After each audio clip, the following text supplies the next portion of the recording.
And welcome once again to Living in the 21st Century. It's the first episode for the year. And joining me today is Olga Lisovska. Olga, I always give you the honors to introduce your guest on this show, so please go right ahead.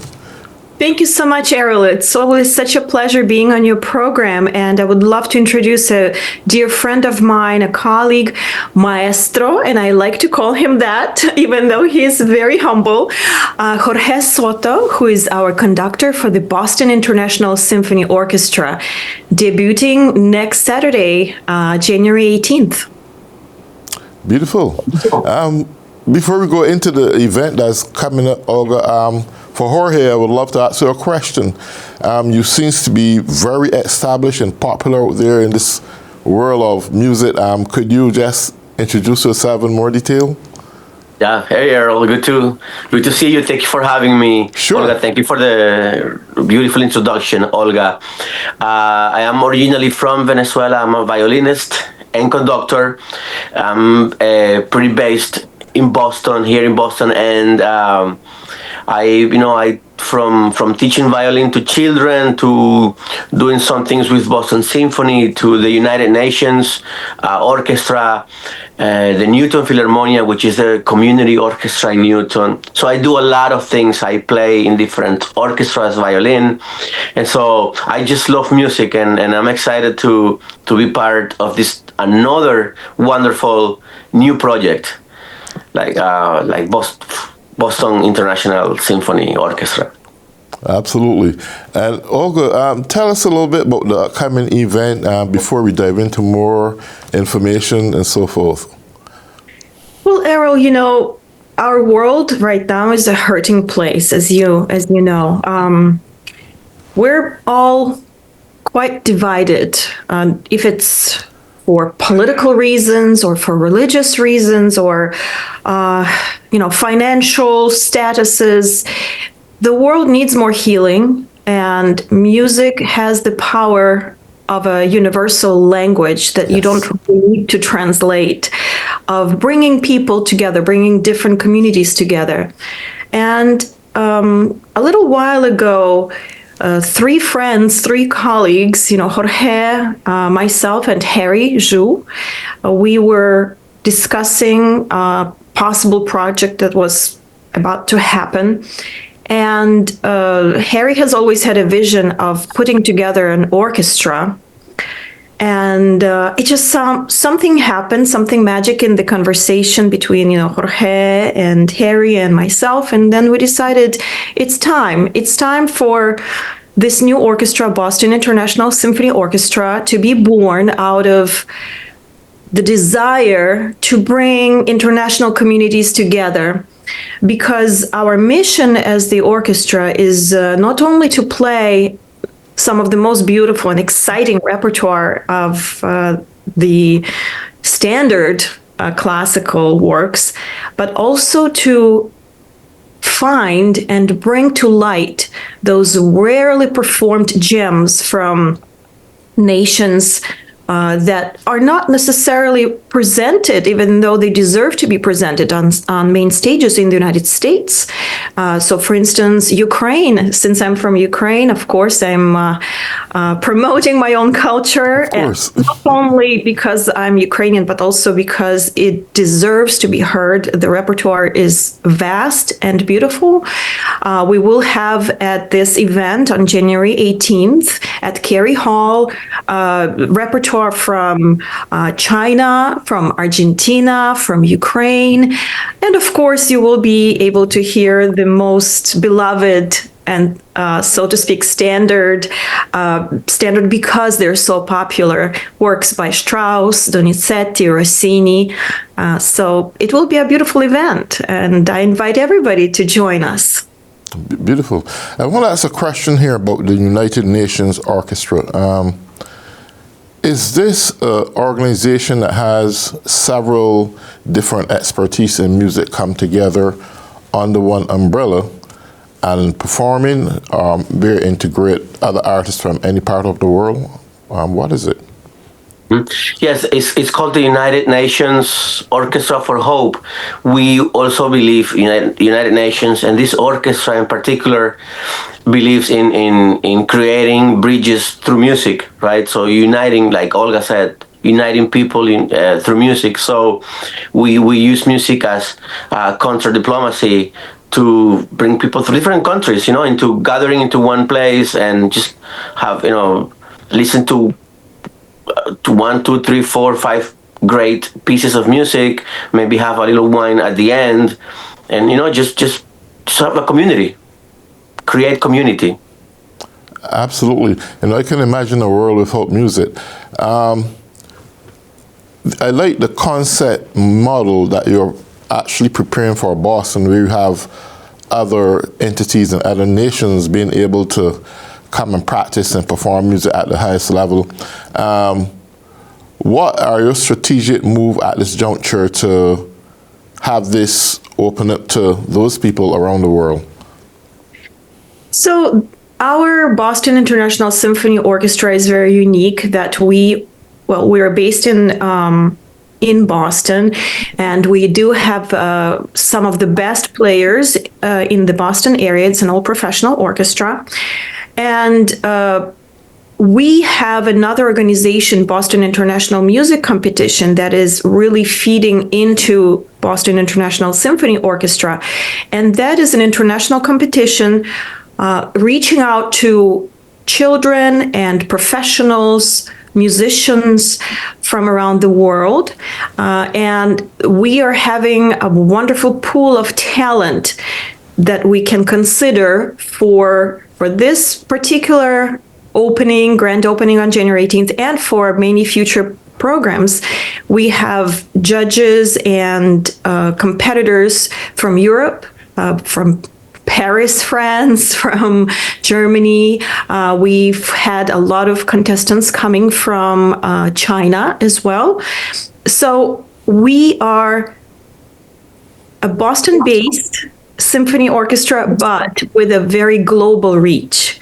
So we will have, in addition to all of the beautiful things that a symphony orchestra can offer, we also can provide that opportunity for the young, very talented, exceptionally talented musicians and vocalists to participate in Boston International Symphony Orchestra. Beautiful. Olga, I've seen you take music from a micro level and take it out to a macro level. This question I have for you: do you see Boston becoming eventually the capital nation or city in America for music?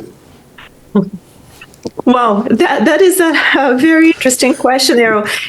From the producer's point of view, I've heard a lot of producers say that, we'd better avoid Boston because Boston is definitely a center for education. We have a lot of students here and a lot of, conservatories. And at the same time, it's such a vibrant musical scene that sometimes the audience doesn't know where to go. There's so much choice, which is wonderful because we're not afraid of competition. But at the same time, it makes the producer's job a little bit more difficult, fighting for the viewers. But I think this particular project, especially with Jorge present, whom I just respect so much, and we go way back, and I've had the privilege of singing under his baton, as him conducting, and it's a experience that stays in my memory for my whole entire life. It's a very special souvenir. I think we have a good chance of being one of the centers in the world for coming to hear this unique repertoire. Yeah, I asked that question because I know officially there's more than 164 languages being spoken right now in Massachusetts, and unofficially it's up almost 200, right? And we have people of all diversities right here in Boston, right? And majority of them have musical talent in one form or the other. I see where economic enrichment can be achieve from this. I see where the promotion of culture, a full strength and union of music being displayed right across Massachusetts and America as a whole. You have the leadership to your disposal right now, the right kind of people, and that's why I asked you if you see Boston moving forward in the future as really the capital for music in USA. Why I ask that again is that this is something that you didn't just start yesterday. You've been doing this from the time I knew you, and that was a long time ago. So why not take it to that level? I forget what the producers are saying. They may not have that But vision. we are taking it. That's what we're doing, right? Okay, beautiful. Yeah. We are. That's exactly what we're doing right now. Okay. So, Mr. Soto, I'm going to call you Soto. Tell me a little bit about your vision in terms of the younger generation in this time and season, pursuing a career as music, what you're going to prepare for them, that path, that foundation moving forward in this 21st century. I believe strongly in music transforming lives, especially when we are very young. I think everyone should have access to music and really try it once in their lives. For a few years, try an instrument, try singing. It will make you a better person. There's a program where I'm coming from in Venezuela where music is free and they use it as a social vehicle to change lives. And I came from a program like that was not elite at all, but really for poor children in the country, and that's what I still do. It's part of my life. When I go to the Berkshires, there's a program called Kids for Harmony. It's an after-school music program for underserved children right here in Massachusetts. But I go to Venezuela, I go to Dominican Republic, I'm going to Ecuador in 3 weeks. So whenever I go to work with a professional orchestra in any country or town, I always work with a youth orchestra because that's the future. That's our future. Okay. Surround us, there are various types of music. We appreciate the beauty of orchestras. We appreciate the beauty of opera and the sopranos and the wide variety in music. How do you see this form of music, the operas and the orchestras and so forth, separating themselves from the actual secular music that we would see every day? How do you bring this or change the dynamics? And I ask that because I find that you have a young group, a young generation who probably prefer hip-hop, who prefer jazz, or whatever the case may be. But I ask that question because operas and orchestras and great men like Mozart and Sebastian and Tchaikovsky, the list goes on, they have actually paved a foundation for good music, quality music that have an everlasting impact on the human psyche. How would you shape this generation to maintain that level of understanding that we have jazz, we have hip-hop, we have all different types of music, but they last for a season? As far as I can recall, as a little boy growing up, listening to opera every afternoon around 1 o'clock, which used to play on our radio system. And by the way, we only had one radio in the country, so every afternoon around 1 we get music, operas and orchestras and so forth. How would we preserve the mind of this young generation that this is a piece of music or a part of music legacy that have been living on for decades, hundreds of years, while others come up and die off? How could we instill that in their mind? Jorge, do you want to tackle this? Yeah. I think it's important. It's an important question because people tend to separate. I don't. I think, in fact, a very famous conductor, composer, pianist, teacher, Leonard Bernstein, born in Massachusetts, but he conducted mainly the New York Philharmonic for many years, but all over the world. He was such an educator, and he said once, there's good music and there's bad music. He said there's good Beethoven, there's bad Beethoven. There's good Tina Turner and there's bad Tina Turner.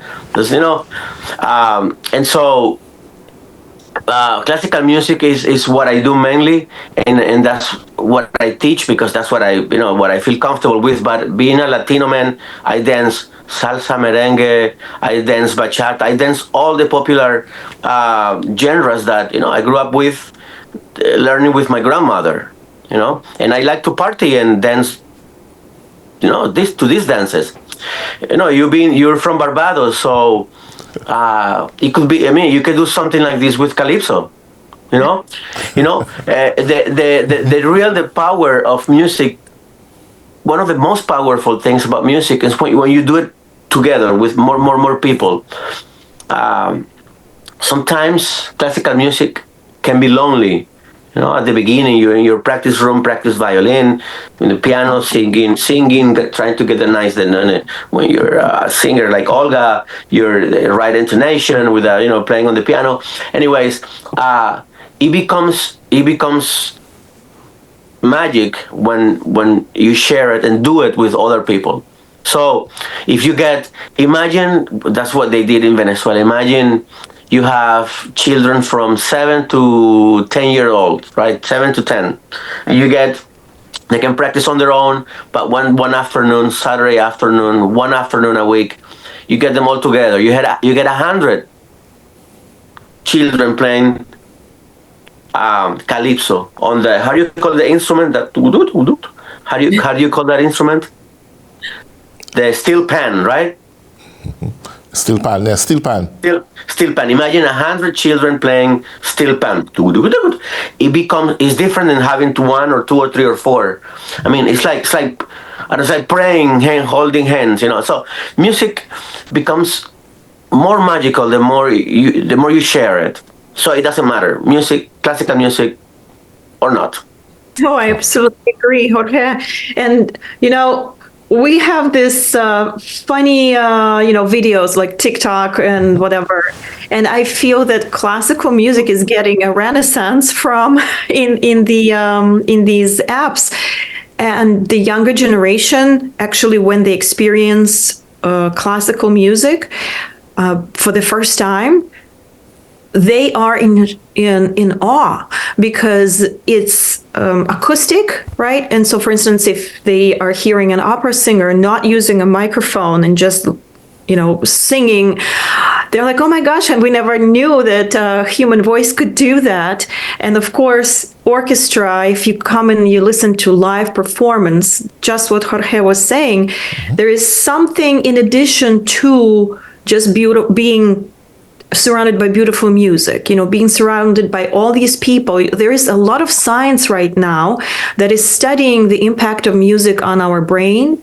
And before, people were thinking, they always knew that coming together and making music was very therapeutical for everybody, singing in a chorus, coming and playing in the orchestra, or attending a live performance. But now the science can actually measure your brain waves, what is happening as you're doing the MRI and as you're singing in the chorus or listening to live music. And amazing things are happening in our brain. The cortisol levels are really diminishing. So basically, treat going to a live, especially classical music performance, as going to a therapy session, and it will cost you much less than getting a therapist, and you will come out from this concert rejuvenated. You will feel 10, 20 years younger. So no need to go and spend hundreds of dollars on makeup. You're gonna be glowing. So it is a very beautiful thing. And our performance on January 18th is actually very affordable. The tickets are not expensive, and you can find them on bisorchestra.org and all the other information. Beautiful. I asked all those questions because my grandfather, he was Scottish and biracial, and he always used to glue to classical music as I was a child growing up. It's the only thing I learned then. Besides that, you would hear a little bit of soca, a little bit of calypso, right? You would get different kinds of music. And the reality is that those different types of music had their time and season. But whenever you hear a good piece of classical or orchestra or anything like that, or opera or anything like that, it's like those living memories come right back to you. If I hear a little bit of calypso, sometimes it don't even register in my mind. It don't mean so much. So I'm trying to figure out, is it essential to have kids being exposed at an early age to the legacy of opera and classical? Because I think it has a place in history, and I think it got a bigger place in the future. And I think I say this many times. We had Procter and Gamble who used to sell their soaps, and they used to sing operas, right, to sell their soaps, and that's where the word soap opera actually came from. And it shows the power again of the opera that they use to sell soaps and create a whole multi-million-dollar or billion-dollar industry. So the power of that kind of music has the impact in today's society, and I'm glad that you're all making that effort to preserve it and take it to another level. And we have like 5 more minutes left in the show, so I'll go actually educate the public a little bit more to the importance of being exposed and how to work towards making a career out of this art form. Well, as Jorge said, music transforms the lives. When you're singing or when you're playing, you cannot be angry, I believe. You know, music is such a expression of love that, you know, when you are surrounded by this beautiful music, you feel that you want to be a better person as well. So definitely get your children together and come to this performance and just explore other performances in Boston or in your area.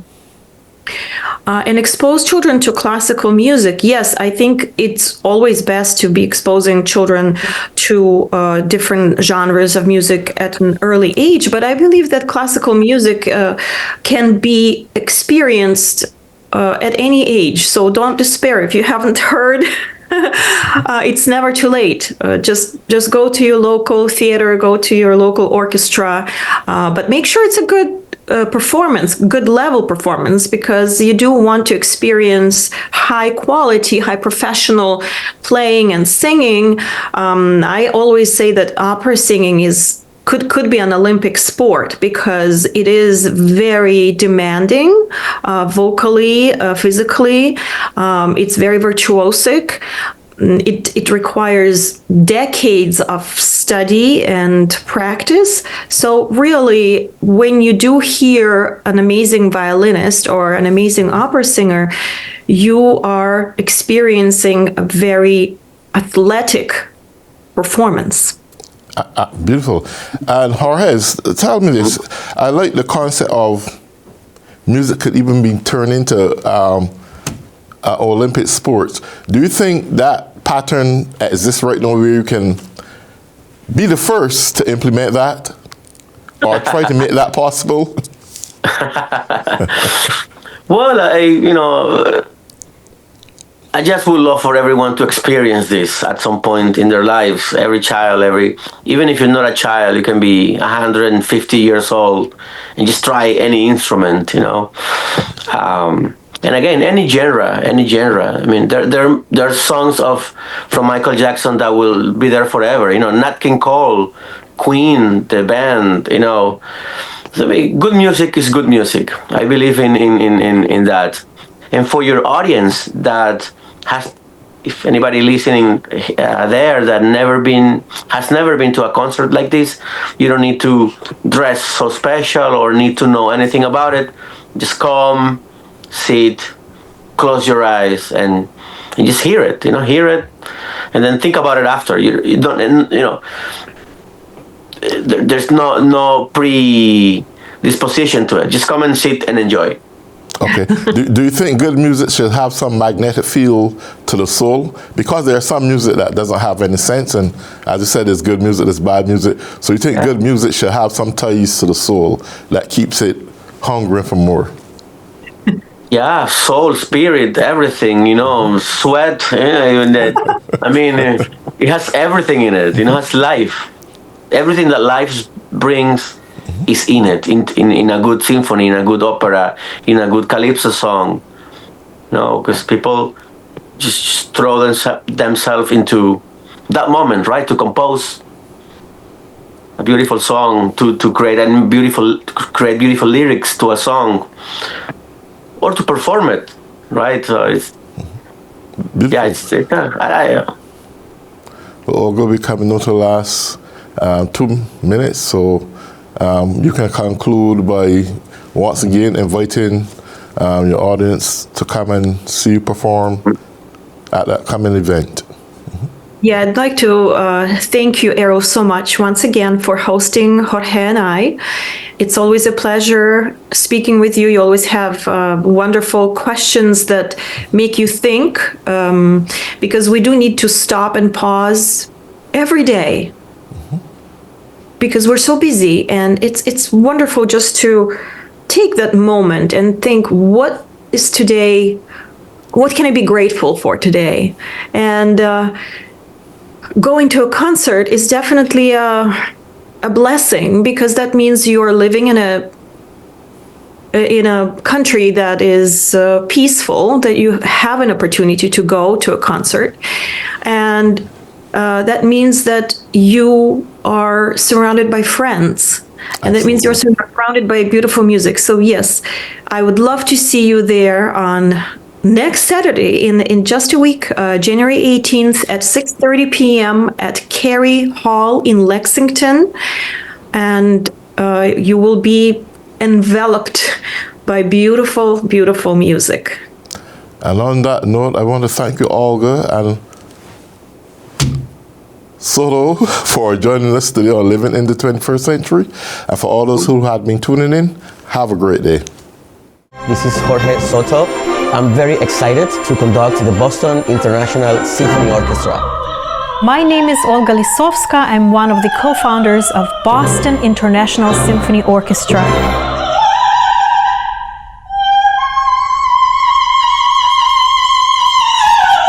The repertoire is going to be absolutely phenomenal. You will enjoy every moment of it. So we look forward to seeing you January 18th at Carey Hall.